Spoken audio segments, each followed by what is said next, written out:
ನಮಸ್ಕಾರ. ನನ್ನ ಹೆಸರು ಪ್ರೊಫೆಸರ್ ಡಾಕ್ಟರ್ ಸೋಮಶೇಖರ್. ನಾನು ಆಸ್ಟರ್ ಕ್ಯಾನ್ಸರ್ ಸಂಸ್ಥೆಯ ಗ್ಲೋಬಲ್ ಆಂಕಾಲಜಿ ತಜ್ಞ. ಇವತ್ತು ಅನ್ಫಾರ್ಚುನೇಟ್ ಇನ್ಸಿಡೆಂಟ್ ನೀವು ಕೇಳಿದ್ರಿ. ಮುಂದಿನ ವಾರ world cancer day, world health organisation.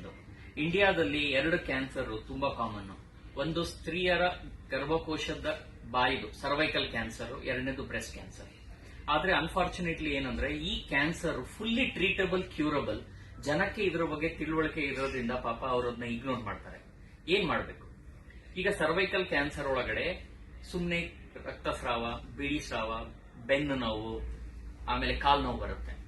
ವರ್ಷಕ್ಕೆ ಒಂದು ಸಲಿ ಯಾವುದೇ ಲೇಡಿ ನಿಮ್ಮ ನಿಯರೆಸ್ಟ್ ಹಾಸ್ಪಿಟಲ್ಗೆ ಹೋಗಿ ಒಂದು ಪ್ಯಾಪ್ ಸ್ಮಿಯರ್ ಅಂತ ಟೆಸ್ಟಿಂಗ್ 3 ವರ್ಷಕ್ಕೆ ಒಂದು ಸಲಿ HPV ವೈರಸ್ ಟೆಸ್ಟಿಂಗ್ ಮಾಡಿದ್ರೆ 3 ವರ್ಷ ಮುಂಚೆ ಆದ್ಮೇಲೆ ಕ್ಯಾನ್ಸರ್ ಬರುತ್ತೋ ಇಲ್ಲೋ ಅಂತ ಇವತ್ತೇ ಗೊತ್ತಾಗುತ್ತೆ.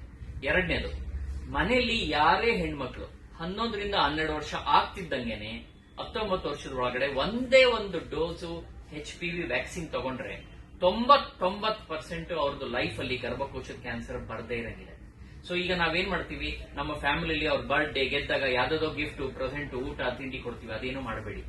ಅವ್ರದ್ದು ಬರ್ಡೇ ದಿನ ನೆನೆಸ್ಕೊಳ್ಳಿ. ನಮ್ಮ ಮನೆಯಲ್ಲಿ ನಮ್ಮ ತಾಯಿ, ವೈಫು ಅಥವಾ ಅಕ್ಕ, ತಂಗಿ ಇದರ, ಅವ್ರಿಗೆ ವರ್ಷಕ್ಕೆ ಒಂದ್ಸಲಿ ಪ್ಯಾಪ್ ಸ್ಮಿಯರ್ ಹತ್ರ ಹಾಸ್ಪಿಟಲ್, HPV ಟೆಸ್ಟಿಂಗ್, ಅವ್ರಿಗೆ HPV ವ್ಯಾಕ್ಸಿನ್. ಇಷ್ಟು ಮಾಡಿದ್ರೆ ಅವರು ಲೈಫ್ ಅಲ್ಲಿ 99% ಕ್ಯಾನ್ಸರ್ ಬರಲ್ಲ. ಒಂದೇ ಪ್ರಾಬ್ಲಮ್ ಏನು ಅಂದ್ರೆ ಸರ್ವೈಕಲ್ ಕ್ಯಾನ್ಸರ್ ಅಲ್ಲಿ ಫಸ್ಟ್ ಸ್ಟೇಜ್ ಅಲ್ಲಿ ಇದರಲ್ಲಿ ಏನು ಲಕ್ಷಣ ಇರೋದಿಲ್ಲ. ಆಗ್ಲೇ ಲಕ್ಷಣ ಬಂದಾಗ 2ನೇದು 3ನೇ ಸ್ಟೇಜ್.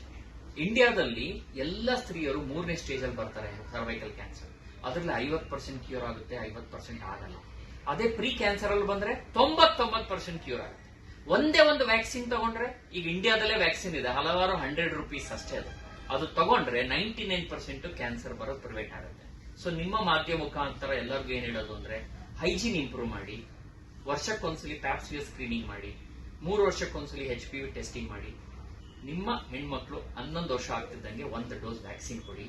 ನಿಮ್ಮ ಫ್ಯಾಮಿಲಿ ಲೈಫು, ಬೇರೆ ಎಲ್ಲ ಲೈಫು, ಬರ್ಡೇ ದಿನ ಬೆಸ್ಟ್ ಗಿಫ್ಟ್ ಕೊಡಿ ಅವರಿಗೆ. ನಮಸ್ಕಾರ.